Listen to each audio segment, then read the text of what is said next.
Здравствуйте, ребята!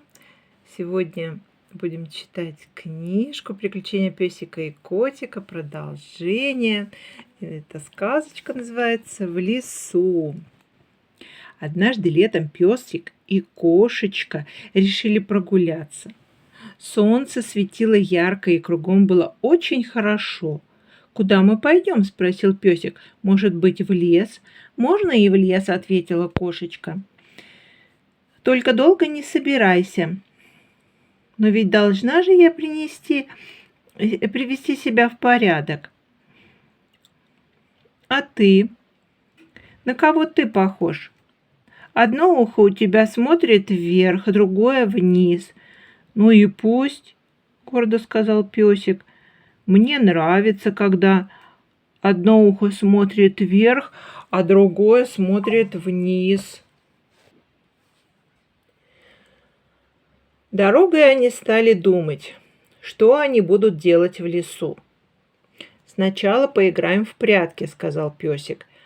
«И в жмурки», — сказала кошечка. «Потом полежим на травке», — сказал песик. «И посмотрим на небо», — прибавила кошечка. «И посмотрим», — сказал песик. Вдруг в кустах они увидели зайца, и заяц увидел их. «Эхе-хе», — засмеялся заяц. «У этого пса одно ухо смотрит вверх, а другое вниз. Умора, да и только». Кошечка обиделась на песика. «Неужели ты стерпишь? Он же над тобой смеется». Песик рассердился. «Нет, этого я не потерплю», и бросился за зайцем в кусты. Но зайца и след уже простыл. Если бы не колючки на кустах, я бы его проучил, этого грубияна. Гав, гав. Жаль, что ты его не проучил, сказала кошечка. Стоило бы. В лесу они встретили детей, которые собирали малину. «Ой!» – закричала одна девочка. «У этого песика разорваны штанишки, и в прореху рубашка видна», — воскликнул мальчик. Песик очень смутился и даже покраснел. «Это правда, что у меня штанишки разорваны?» Кошечка оглядела его со всех сторон. «Правда разорвана, и рубашка прореху видна. Стыд-то какой!» Песик еще больше смутился. «Что же делать? У тебя нет с собой иголки и ниток?» «Нет у меня ни иголки, ни ниток», — ответила кошечка. «Но, может, в дороге мы найдем что-нибудь подходящее».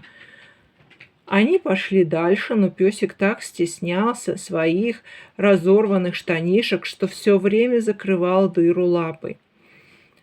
Уж какая там прогулка! Наконец, на краю леса они увидели дом, где жила самая настоящая портниха. «Ну и дыра», — сказала портниха, разглядывая штанишки. «Где это тебя так угодило? Я, конечно, зашью твою дыру, но и вы мне помогите. Прогоните мышей из моей кладовки». Повела она их прямо в кладовку. Но мыши испугались и попрятались в норке. «Сейчас я их оттуда достану», — прошептала кошечка. «Остановись-ка, песик, посреди кладовки и танцуй повеселей».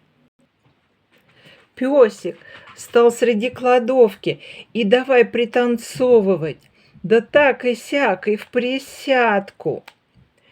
Мыши вылезли из норок, чтобы посмеяться над песиком. Тут их кошка всех и выловила. Ни одной мыши в кладовке не осталось теперь. «Молодцы!» — похвалила их портниха. Она зашила песику дырку на штанишках, и они весело зашагали домой. И вот уже дома, сидя у окна, песик и кошечка вспоминали, как весело они прогулялись. На этом все, ребята. До свидания.